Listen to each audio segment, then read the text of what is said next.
Noun अर्थात संज्ञा। Noun की परिभाषा यह है कि noun is a word used as a name of a person, place और थिंग, अर्थात किसी व्यक्ति, वस्तु, स्थान, गुण, कार्य या अवस्था के नाम को नाउन अर्थात संज्ञा कहा जाता है।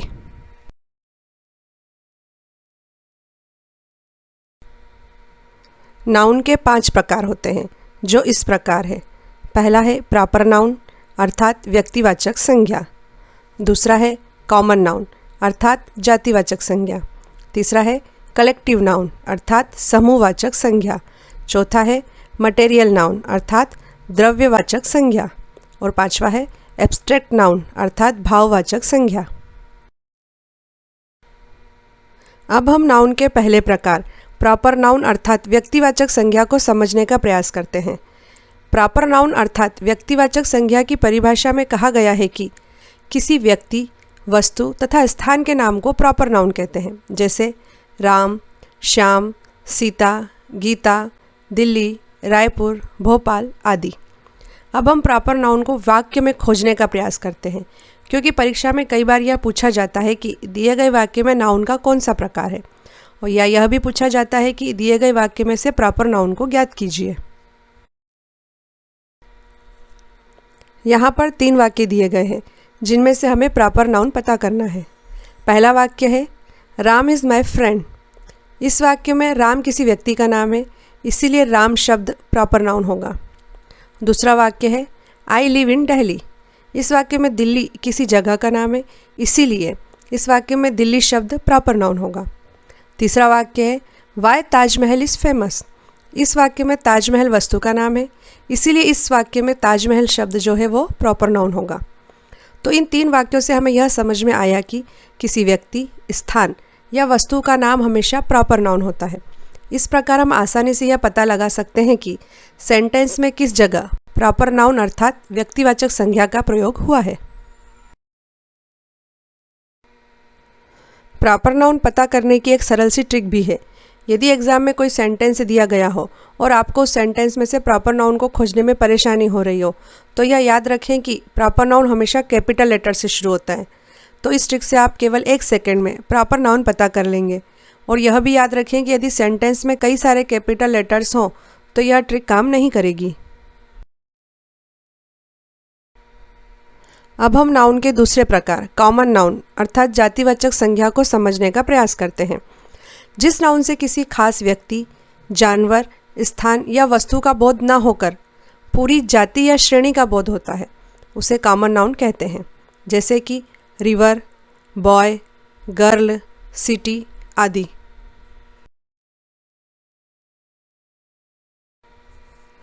अब हम कॉमन नाउन को वाक्यों में से खोजते हैं। पहला वाक्य है the kid is eating the fruit अर्थात बच्चा फल खा रहा है। इस वाक्य में 2 कॉमन नाउन का प्रयोग हुआ है, एक किड अर्थात बच्चा, दूसरा फ्रूट अर्थात फल, क्योंकि बच्चा तथा फल दोनों एक एक ग्रुप का प्रतिनिधित्व करते हैं, इसलिए दोनों कॉमन नाउन है। अब हम दूसरा वाक्य देखते हैं द गर्ल इज़ प्लेइंग। इस वाक्य में गर्ल कॉमन नाउन है, क्योंकि गर्ल कोई भी हो सकती है, परंतु यदि गर्ल की जगह पूजा, राधा आदि नाम होता तो फिर वह कॉमन नाउन न होकर प्रॉपर नाउन होता। अब हम नाउन के तीसरे प्रकार कलेक्टिव नाउन अर्थात समूहवाचक संज्ञा को समझने का प्रयास करते हैं। जिन संज्ञा शब्दों में से किसी व्यक्ति या वस्तु के समूह का बोध होता है, उन शब्दों को कलेक्टिव नाउन कहते हैं, जैसे team, committee, jury, crowd, army, party, class, family, library आदि।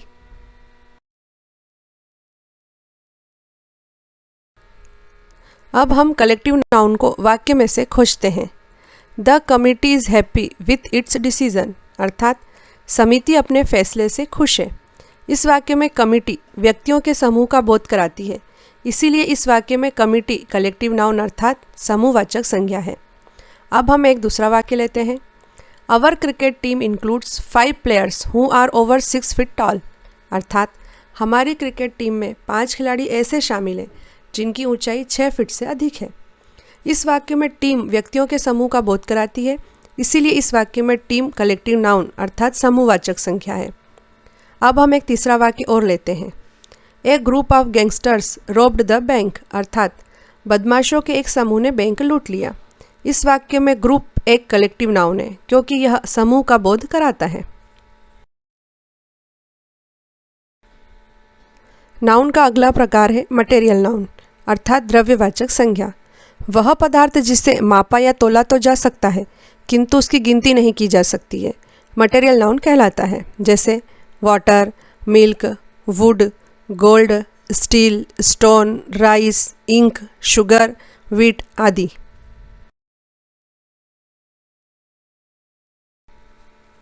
अब हम मटेरियल नाउन को वाक्य में से खोजते हैं। पहला वाक्य है प्रिया हैज़ ए गोल्ड नेकलेस, अर्थात प्रिया के पास सोने का हार है। इस वाक्य में गोल्ड एक मटेरियल नाउन है क्योंकि एक तो यह पदार्थ है तथा गोल्ड को मापा तथा तोला तो जा सकता है, जैसे 10 ग्राम गोल्ड, परंतु हम यह नहीं कह सकते कि 1 सोना 2 सोना, क्योंकि यह काउंटेबल नहीं है। अब हम दूसरा वाक्य लेते हैं। My school's benches are made of steel, अर्थात मेरे स्कूल के बेंचेस स्टील के बने हुए हैं। इस वाक्य में स्टील एक मटेरियल अर्थात पदार्थ है तथा यह काउंटेबल नहीं है, इसीलिए यह मटेरियल नाउन है। अब हम नाउन के पांचवें प्रकार एब्स्ट्रैक्ट नाउन अर्थात भाववाचक संज्ञा को समझने का प्रयास करते हैं। वह नाउन जिससे भावना, अवस्था, गुण या कार्य का बोध होता है उसे एब्स्ट्रैक्ट नाउन कहते हैं। जैसे honesty, beauty, truth, laughter, love, death, childhood आदि।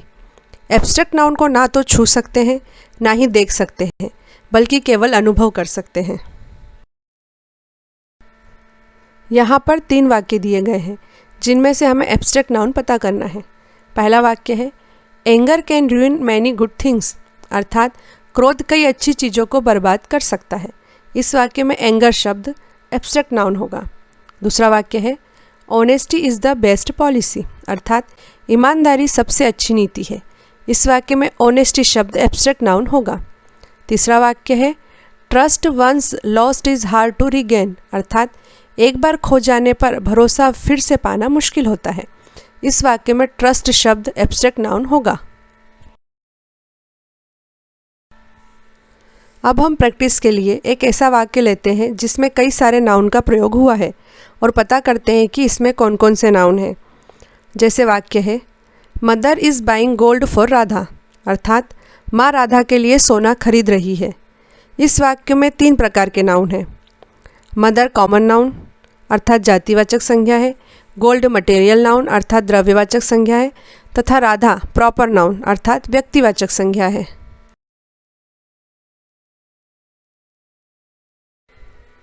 इस वीडियो में आगे नाउन से संबंधित कुछ मॉडल प्रश्न प्रैक्टिस के लिए दिए जा रहे हैं ताकि आप स्वयं अपनी तैयारी को जांच सकें। Choose the appropriate proper noun and complete the sentence. Dash dash dash is a good singer. Option A Raju, option B her, option C he, option D I.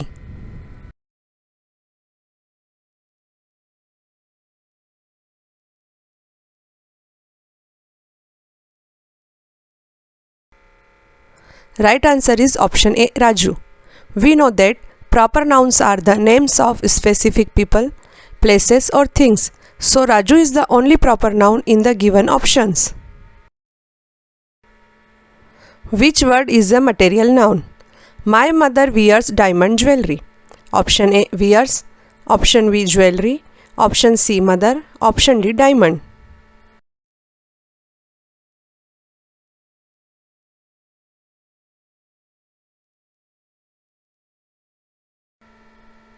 Right answer is option D, diamond. The definition of a material noun is a grammar term that refers to a material or substance from which things are made such as silver, gold, iron, cotton, diamond and plastic. So in this example, diamond is the material noun.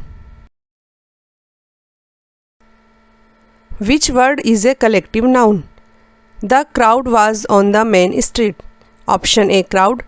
Option B, man. Option C, on. Option D, street.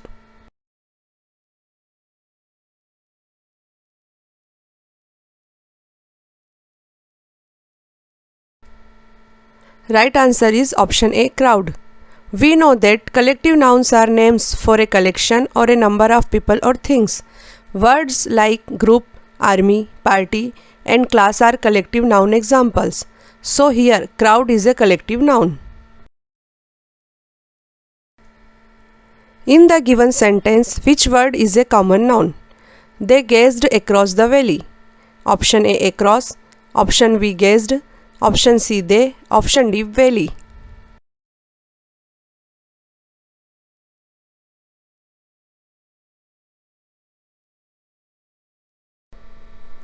Right answer is option D, valley. A common noun is the generic name for a person, place or thing in a class or group. So valley is the common noun in the given sentence. Which word is the abstract nouns? A little knowledge is a dangerous thing. Option A, little. Option B, dangerous. Option C, knowledge. And option D, thing.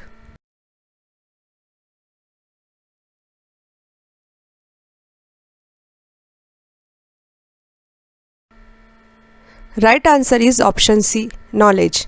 Abstract nouns are words that are not concrete. Your 5 physical senses cannot detect an abstract noun.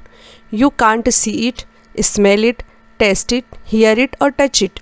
In essence, an abstract noun is a quality, a concept, an idea or maybe even an event. So by this definition, knowledge is an abstract noun. हमें उम्मीद है कि आप noun के विभिन्न प्रकारों को आसानी से समझ गए होंगे तथा एग्ज़ाम में नाउन से जुड़ा कोई भी क्वेश्चन बिना किसी परेशानी के सही सॉल्व कर पाएंगे।